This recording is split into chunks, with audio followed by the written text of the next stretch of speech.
Hey everybody, welcome back to our podcast. This is Murder with My Husband. I'm Payton Moreland. And I'm Garrett Moreland. And he's the husband. And I'm the husband.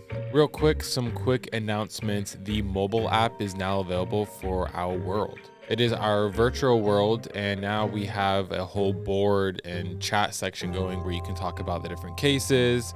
We're posting other questions in there and topics.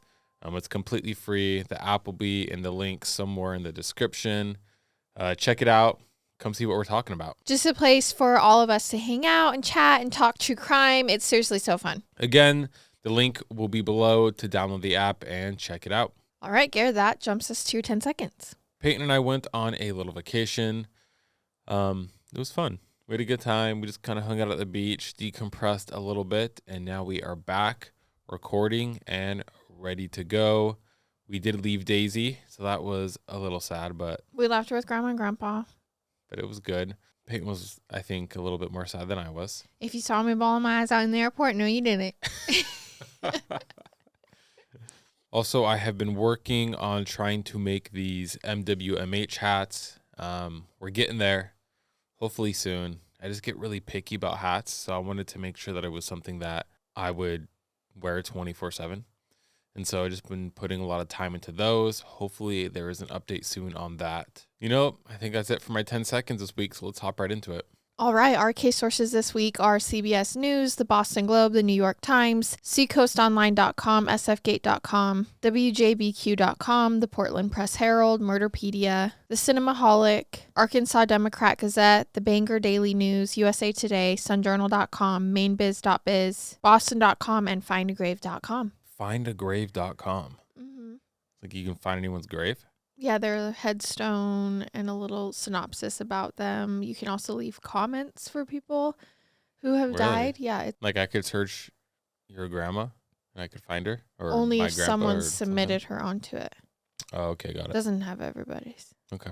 But it's really nice to actually go through and read the comments on victims' pages. That's pretty awesome. Okay, so when you think about Maine, this is the 23rd state admitted to the Union up in the very northeastern corner of the United States. You might think about New England lighthouses and fresh lobster and maple syrup and foliage and rocky coastlines and little quaint B&Bs. All very pleasant things. When you think about Maine, though, you probably don't think about murder, particularly not mass murder. After all, Maine is one of the safest states in the U.S. And our case this week is taking us to one of those quaint B&Bs, the Black Bear Bed and Breakfast in the small town of Newry, Maine. Now, Newry is in southwestern Maine, close to Maine's western border with New Hampshire. And the Black Bear B&B is right near the Sunday River Ski Resort. And this is in the heart of Maine's ski country. Now, depending on the season, this area is very popular with skiers and outdoor enthusiasts. Newry is about 80 miles northwest of Portland, Maine, and about 70 miles west of Augusta, the state's capital. Now, the Black Bear B&B occupies a historic building off Monkey Brook Road in Newry on Sunday River Road. The Black Bear has a pool out back and inviting lawn areas. The inn is a painted white clapboard building with maroon shutters and a red metal roof, and is surrounded by woods. And this bed and breakfast sits on 8 acres. So essentially, just imagine what I picture is the Notebook house. Have you seen the Notebook? I have. I'm kind of picturing that and then make it a bed and breakfast. Okay. So in 2006... Julie Atterbury Newby Bullard is the 65-year-old proprietor of the Black Bear Bed and Breakfast in Newry, but Julie isn't originally from Maine. Julie was born in Texas on July 22nd, 1941. Her father was an airline pilot for Pan Am, and while growing up, Julie lived with her family in various cities all around the world. She spent most of her adult life in San Francisco, and that's where she still has a lot of family at this time in 2006. She's a proud mom of 4 adult daughters and the proud grandmother to 9 grandchildren. She loves pets, and she always has several cats or dogs living with her. For many years, Julie is living in the Bay Area and is busy running an inn there called the Church Street Bed and Breakfast. So it's safe to say Julie's a natural at running these little inns, and her friendly personality is such a good match for this line of work. She's known for going out of her way to take care of her guests and to make sure everything's comfortable, and even goes to such lengths as running out and getting them medicine if they're sick. A newspaper article in sfgate.com quotes Julie as saying about running a bed and breakfast, "It's kind of like being a mother. I just had to learn to keep a household." However, all of Julie's plans around this time change when tragedy strikes. Julie's son-in-law, her daughter Selby's husband, is killed in a car accident, leaving Selby a single mom with 2 young kids. Julie and her 30-year-old daughter Selby are very close, and Julie wants to do what's best for her daughter and her grandkids, so they decide that a fresh start in a new location far away will be the best thing for all of them, including the kids, which it is really sad. I mean, her husband dies, and then she has to move back in with her mom and the kids. So in 2004, Julie sells the inn in San Francisco, and she packs up and moves with Selby and the 2 kids and all of their pets across the country to Maine. And Julie feels safe in Maine, and it seems like the perfect place to run a brand new bed and breakfast. And that's how we get to her running the Black Bear Bed and Breakfast. Okay.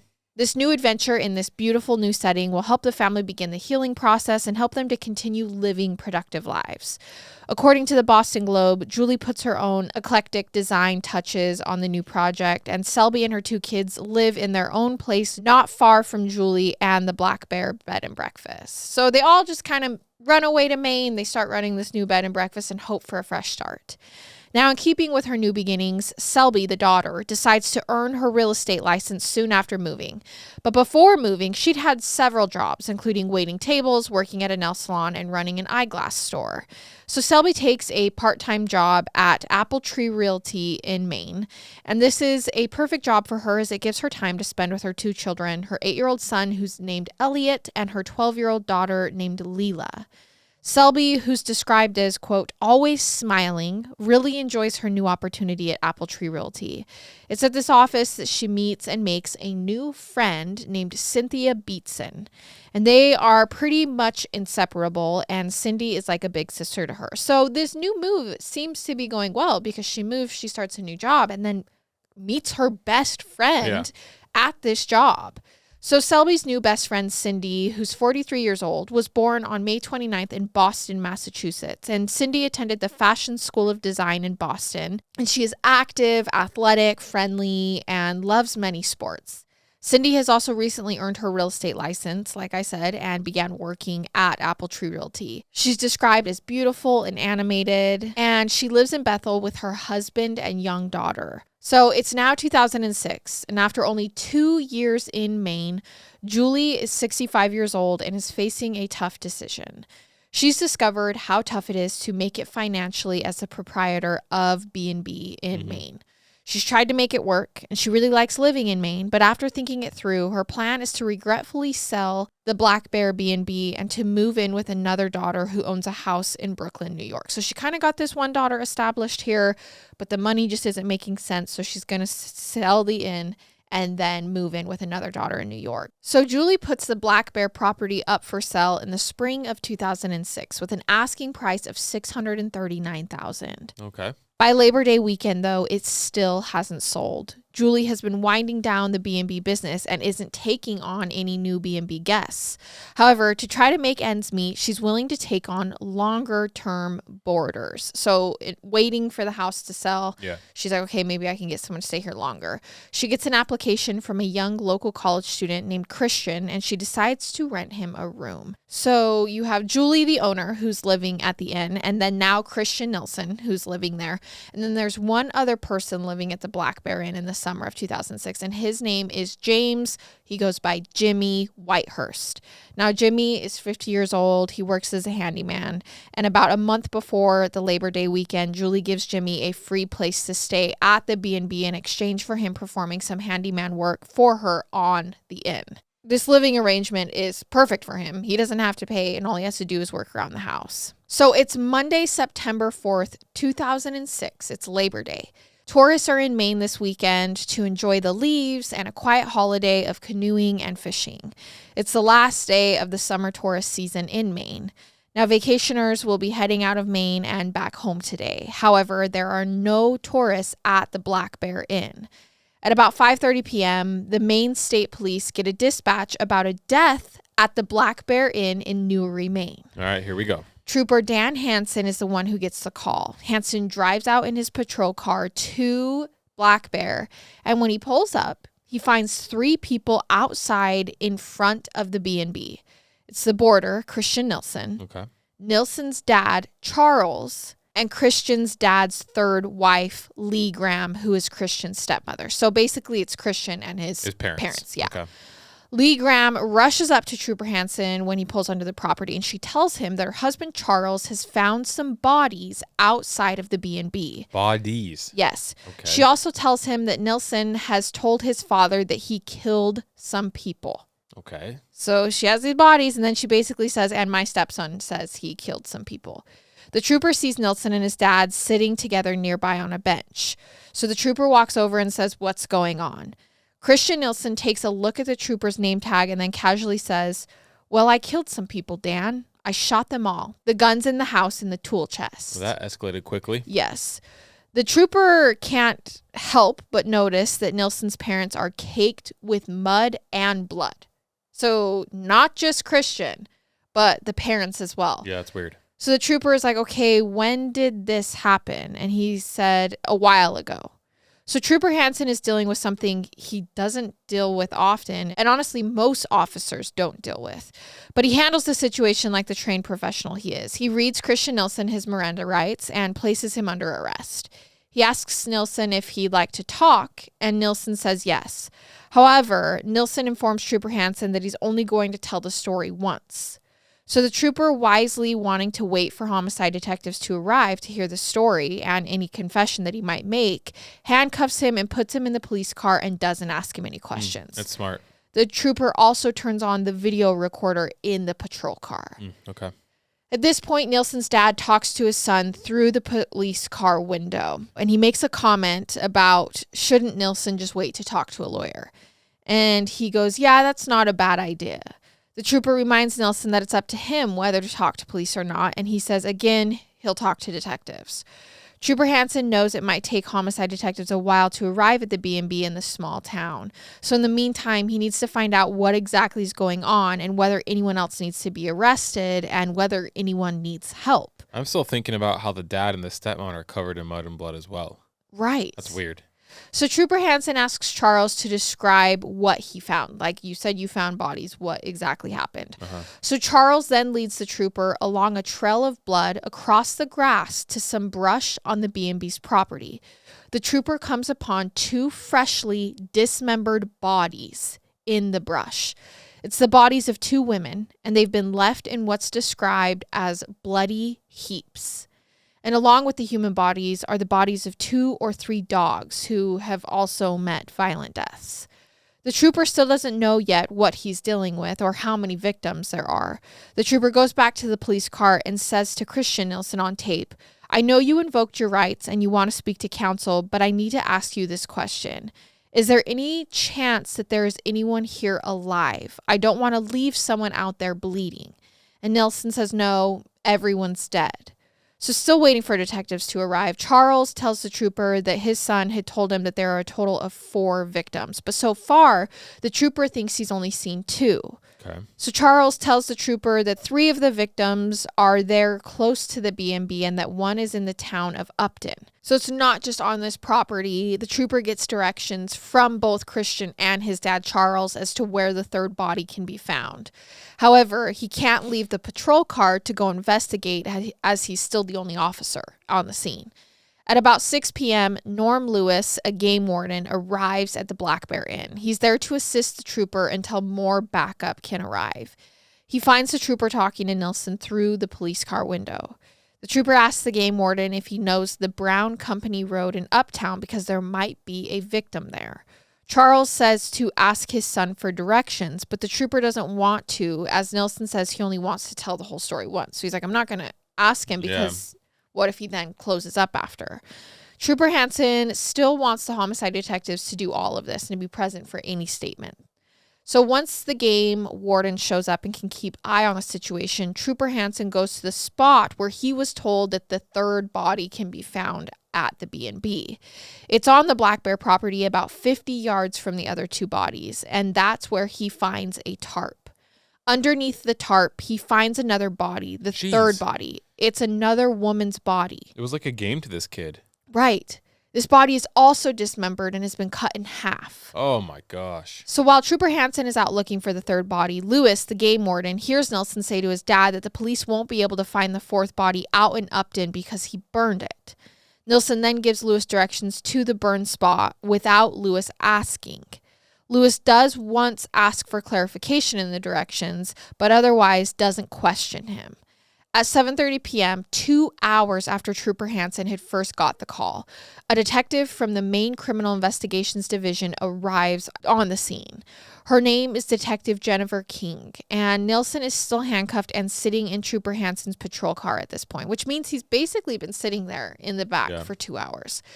Detective King asks if Nielsen will consent to be interviewed by detectives at the Newry Fire Station, and he says yes, so they then drive him to the station. Once there, Detective King and another detective take off Nielsen's handcuffs, let him use the bathroom, give him a sandwich, let him take off his bloody, muddy clothes and change into clean clothes, and again inform him of his Miranda rights. Nielsen states that he understands his rights, and this interview is 2 hours long, and it's all caught on audio tape. Nielsen says, quote, "We're talking about dead people, okay? Is that something you want me to talk about? I'll tell you exactly what happened." He then confesses in gruesome detail to the mass murder, the murder of 4 people, 3 of those bodies having been found at the B&B, all chopped up. What a strange person. Right. Like, I don't understand. Well, this is the horrific story that he tells police. This is what he says happens. Nielsen says that he decides on Thursday, August 31st, 2006, that he's going to kill Jimmy Whitehurst. Remember, Nielsen is already living at the B&B with Jimmy, who is the man working on the house. The men have only known each other for a very short time, and they only know each other through living at the B&B. There's no reason for wanting to kill Jimmy other than that Nielsen had wanted to kill someone for years, and that he finds Jimmy to be objectionable. Nielsen goes to a local gun store and buys a .38 caliber gun along with ammunition so he can carry out this plan or this fantasy of killing Jimmy.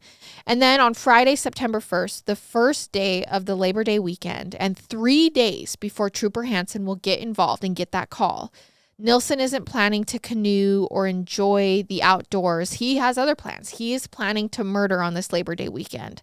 Nielsen invites Jimmy to join him for a pleasant afternoon of going out to lunch and then heading up to do some fishing. Nielsen claims he has a cabin out in nearby Upton. The two set off in Christian Nielsen's car. They stop at a Subway fast food place where Nielsen buys Jimmy a sandwich. Nielsen then drives Jimmy way out on a dirt road, basically all the way out to the Maine-New Hampshire state line. This is the remote woods in Upton, about 15 miles from the Black Bear B&B. And at this point, Jimmy's got his cane with him. Remember, he is a little bit older, and Nielsen has got his gun. Ah, so sad. Nielsen lures Jimmy out into the woods with no one else around, and they're peacefully eating lunch in a clearing. Nielsen then comes up behind the unsuspecting Jimmy and shoots Jimmy in the back of the head with the .38 handgun execution style from nearly point-blank range. This shot is fatal, but Nielsen shoots Jimmy 2 more times into his body. And Jimmy never even sees the gun. He probably doesn't even, he had no idea what's happened. Nielsen decides to leave Jimmy's body out there in the wilderness right where it's fallen. Nielsen then drives away from the scene of his first murder. Then, as though nothing has happened, Nielsen goes to work that Friday night at Sud's Pub at the Sudbury Inn to be a cook. This is where the whole psychology behind it just gets so interesting. Like, has he always wanted to kill someone? Like, what? When did these fantasies start? Like, what happened? Right. And it's also just crazy that he can murder someone and then be the cook that's cooking patrons' food fresh off of committing a murder. You know what I mean? Yeah, like those feelings and those thoughts there are completely turned off. Right. There was no, exactly. So the next day, this would be Saturday, September 2nd, Nielsen returns to the woods in Upton so that he can dispose of Jimmy's body. He's planning to bury Jimmy in a lonely, unmarked grave out there in the woods. Nielsen starts out by digging a grave, but before long, he changes his mind. He realizes that digging a grave is extremely time-consuming, and it's also back-breaking, difficult work. So, needless to say, Nielsen is just lazy. Going down several feet into the earth is no easy task, so Nielsen decides that instead of burying him, he's just going to burn the body. Oh. Nielsen uses gasoline as an accelerant to incinerate him. Nielsen chops the body apart, hacking at it, dismembering it into pieces while it's burning so that it will burn faster. Man. And these will be additional charges. Like, you can kill someone and hopefully then... he's already screwed for life. Right. It's just, it adds to it. Nielsen finally leaves only after Jimmy's body is totally incinerated and there are no traces left, which that had to have been a pretty hot fire. It probably did help the dismemberment as well. So Nielsen rests easy now that he's gotten away with murder. However, the following day, and this would be Sunday, September 3rd, Nielsen realizes that Julie Bullard is going to get worried about Jimmy's disappearance. She lives at the house with them too. Where did Jimmy vanish to? Where has he gone? Being the extra caring person that she is, Nielsen knows that Julie will surely go looking for Jimmy and that she'll quickly alert authorities that he's vanished. So in order to cover up Jimmy's murder, Nielsen theorizes that he needs to kill Julie as well. He peeks into her bedroom window at the B&B and he sees that she's in her bed sleeping. Nielsen then goes back inside the B&B and he suddenly breaks down Julie's door while she's helpless in her bedroom. He really doesn't have to worry about the noise because they're on 8 acres of land. Like, no neighbors are going to hear this. So once he's busted his way into her room, he open fires, shooting Julie multiple times in the chest. Remember, she was asleep. Yeah. There's a report that the shots knocked her out of bed and into a wall. And then he later tells police that he thinks this was all awesome. Like, this was just...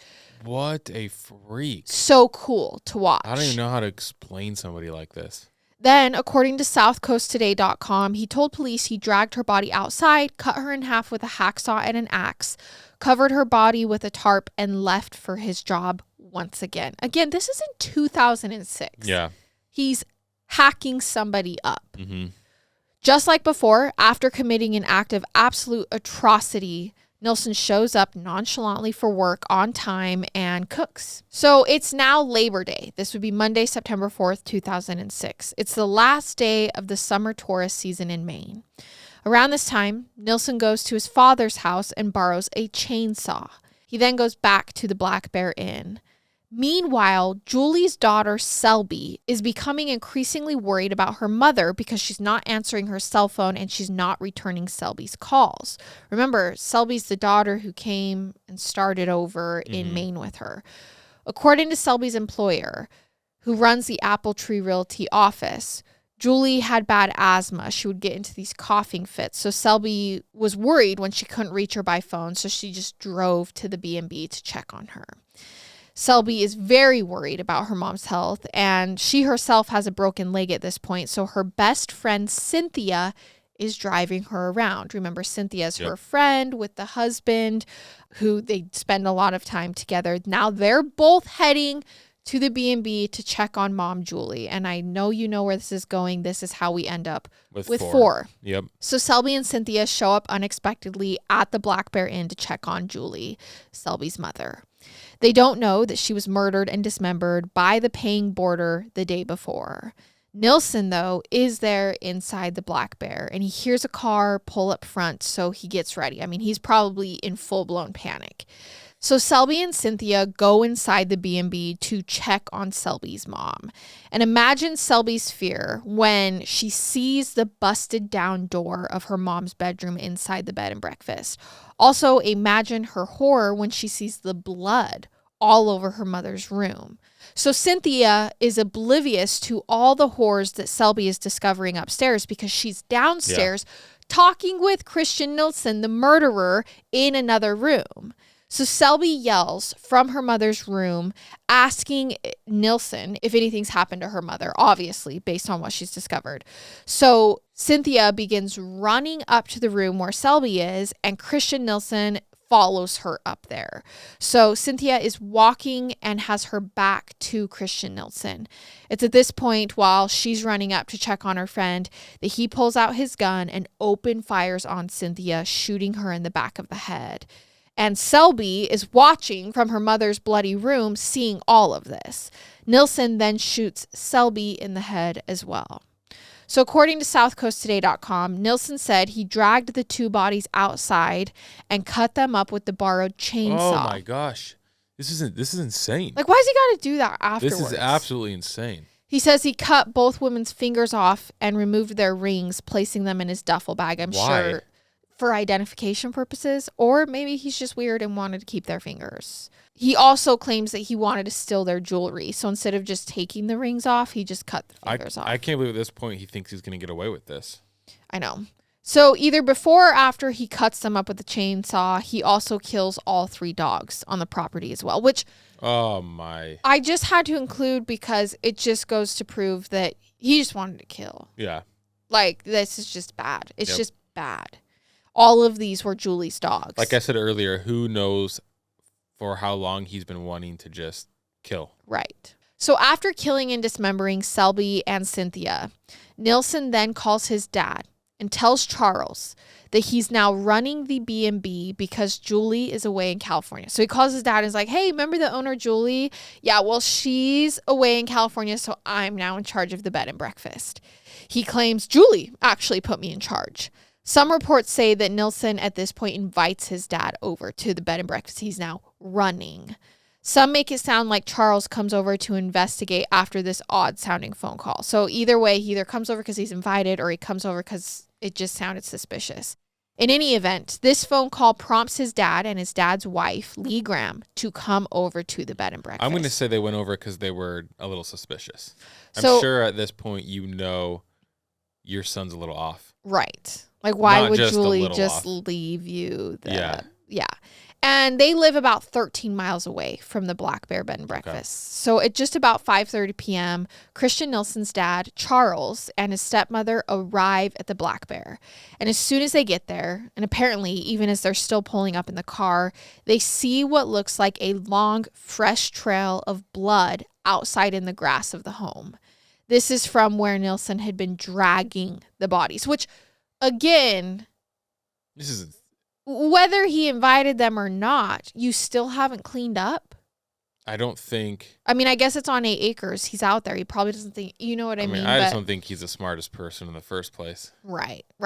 So Charles follows the trail to behind the Black Bear, where he finds the bodies of the 2 women that Nielsen had just killed. Charles confronts his son while Lee calls the police. And Lee actually calls the police twice. The first time she calls to say that her husband has seen a dead body and that they think the son is responsible. And then she calls the police again to say, never mind, it's not just these 2 bodies. He's saying he's murdered 4 people. There's another body on the property, which would be Julie, and then also Jimmy up in Upton. I don't want to say props, but we have had cases in the past where parents cover up. Yeah, or instantly go, there's no way my son did this. Right. And they immediately called police. I'm guessing, though, maybe there were weird signs when he was growing up, because it seems like his dad was instantly saying, oh, okay, something weird's going on. My son did this. Right. That was his first initial thought. It wasn't, oh, like, are you okay? Did someone else do this? Yeah, are you in danger? It was like, oh, my son just killed some people. That basically catches us back up to Christian Nielsen confessing all of this with law enforcement the day of the murders. And after his confession, Nielsen himself leads law enforcement to the murder and burn site of Jimmy in the Upton Woods. At the exact spot where Nielsen leads them, they find a fire pit. And it's hard to tell from the naked eye that a body has been burned there, but an expert forensic anthropologist will later test and determine that the fire pit does in fact contain the remains of a human being. Okay. This is where Jimmy's remains are found. Police search Nielsen's car, inside the Black Bear B&B, and all around the grounds as well. And investigators will work all night going over everything with a fine-tooth comb, gathering evidence. Even though they have a confession, when you have a confession like this, I think a thought runs through detectives' brains where, what if he pleads insanity? So then they want to comb every inch of that house to see if the premeditation or if there's anything they can find to state otherwise. Police find and recover Nielsen's gun that he just bought, which is the murder weapon. Also, it seems almost too easy. Right. You know what I'm saying? Like, oh, he just confessed all this, like an open and shut case. And I'm sure that makes detectives go, no. What's going on? Like, what is happening? It cannot be this easy. Police also seize bullets, bullet casings, the women's jewelry, and bone chips during the search. The medical examiners and detectives recover the bodies of the 3 women from the Black Bear B&B that same evening. And while all of this is happening, the for sale sign is still posted out front because Julie had been planning to sell this. So sad. So, like you, police are like, okay, who is this kid? What's going on? Yeah. Who is this kid? What happened? We need to learn about him. When did this start? Does someone really randomly just hacksaw and kill 4 people for fun? So the police delve into Christian Nielsen's background, and this is what they learn. Christian Charles Nielsen was born on May 2nd, 1975 to Charles Nielsen and Patricia Nielsen. He is 31 years old at the time that he committed these murders. The police learned that Nielsen and his youngest sister had a pretty rocky childhood. Their parents divorced in 1980 when Nielsen was just 5. His childhood will be dictated by custody battles and his parents' various marriages and divorces. Nielsen's dad, Charles, fought to get custody of his 2 children based on the mom's emotional instability as well as her ill-advised relationship with a man named Michael Lewitt who had been in and out of state prison for burglary and other property-related crimes. Now, Nielsen's mom is struggling with mental health issues, and in 1982, a court rules that Nielsen and his sister will live with their father, not their mother. Okay. After living with his father, Nielsen graduates high school in 1991 from Mount Blue High School. Around this time, Charles, his father, marries a 3rd time, this time to Lee Graham, the stepmom who called the police. Nielsen attends the University of Maine in Farmington, but his attendance in college is erratic throughout 2001 to 2005, and he doesn't earn a degree. So Christian Nielsen is known to have problems with alcohol at this point in his life. Prior to the case, he worked as a cook at another restaurant, but had gotten fired, and it's not clear what led to him being fired. Nielsen's only known criminal record prior to the quadruple murder is for drunk driving. Weird. He was arrested once, and it's not clear if he's even convicted, but he loses his driver's license the year before the murders. And he has some other driving offenses on his record. People who knew him as an adult describe him as moody, unpredictable, and aimless, but overall thought he was harmless.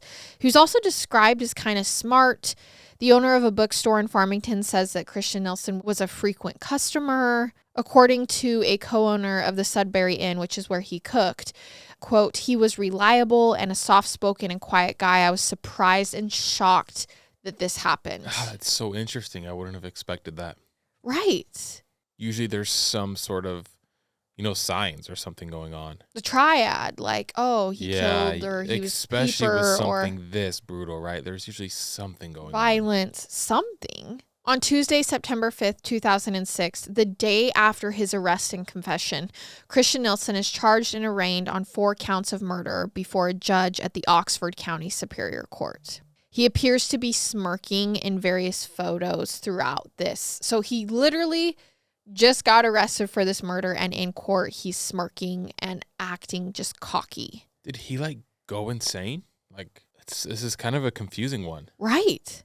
On September 30th, a celebration of life is held for the mother-daughter Julie and Selby Bullard in San Francisco. And in December 2006, Christian Nielsen cuts an X into his own scalp using a disposable razor. So he's placed on suicide watch at jail because of this. At some point in early 2007, while awaiting trial, Christian Nielsen embarks on a hunger strike, and he loses 55 pounds, goes from 158 pounds to 103 pounds. At this point, I assume they have to force feed him, correct? Probably, yeah. Because of this, Nielsen is ordered to be transferred to a psychiatric center, but he isn't healthy enough to do so while on the hunger strike. And then he gets put on a feeding tube. Okay. After this, his attorney changes Christian Nielsen's plea from not guilty to not criminally responsible. The grounds for this are that he allegedly lacked the mental capacity to voluntarily waive his right to remain silent. In early July 2007, there's a 2-day hearing on the motion, and the judge rules for the prosecution and denies the defense's motion to exclude his confession. Okay. All except for one statement, the one where he told Trooper Hansen that it had been a while since he had committed the murders. So they believe he's competent to stand trial. He ends up pleading guilty, so the trial isn't necessary. And on October 18th, 2007, Christian Nielsen is sentenced to life in prison. Justice Robert Crowley, in pronouncing the sentence, says, "When all is said and done, Christian Nielsen has committed 4 of the worst criminal acts in recent Maine history." In their sentencing brief, prosecutors write that Nielsen could provide no motive, but that he'd just been obsessed with killing someone and that he wanted to take over running the Black Bear B&B. According to an article by Clark Canfield, Selby Bullard's 10-year-old son wrote a victim impact statement called "How My Life Changed and I Was Forever Wounded." He and his sister have lost both their mother and their grandmother only 2 years after moving to Maine because of the loss of their father. Remember, their father died in the car accident. That's horrible. In 2009, the new owners of the Black Bear property seek permission to transition the property into 4 condos, saying it's too difficult to continue to rent out as a bed and breakfast. Oh, man. I don't even know how. Yeah. Yeah, that would be hard. I feel like I'd tear the whole building down. Christian Nielsen is currently incarcerated at Maine State Prison serving out his life sentence, and he's never shown any remorse for his crimes. One of Julie's friends has said of Julie, she loved Maine and she felt very safe in Maine, and she didn't really want to leave, but for economic reasons, she was going to sell the bed and breakfast and share a house with her daughter. It's tragic that she and her daughter and her daughter's best friend and her live-in handyman would meet such a violent end at the hands of a mass murderer. According to the New York Times, officials described the 4-day rampage over the Labor Day weekend as the largest multiple homicide in Maine since an arson fire killed 4 in Portland 14 years earlier. As quoted in the New York Times, this is a particularly gruesome and unusual type of crime. It's a crime of horrific proportions. Selby's kids have now lost both their parents. All 4 victims left behind grieving children, and no matter how many life sentences Christian Nielsen serves, nothing can make up for these 4 beautiful and innocent lives that were taken away much too soon. And did we ever figure out why the parents were bloody and muddy? Probably just from going and finding the bodies. I mean, it never said that they had any part in it, but I'm going to assume because they called police and were so open about it, sure they were cleared of any suspicion. Oh, there was literally no reason. The reason was that he just wanted to kill, and I don't know how you even combat that. Like, what are you supposed to... It goes back to the question, good and evil. Like, serial killers like that, it blows something I won't be able to comprehend. Right. He just wanted to know what it felt like. It wasn't like he killed his family. It wasn't like there was no motive. The motive was I wanted to kill random people. Well, it started with Jimmy that weekend, and then it kept going. It just kept going. And then, like, the best friend, Cynthia, she left behind a husband and a child. Yeah, they all left behind kids. You said every single one, correct? Mm-hmm. So sad. So devastating. But that is the case of the murders at the B&B. And we will see you next week with another regular episode. I love it. And I hate it. Goodbye.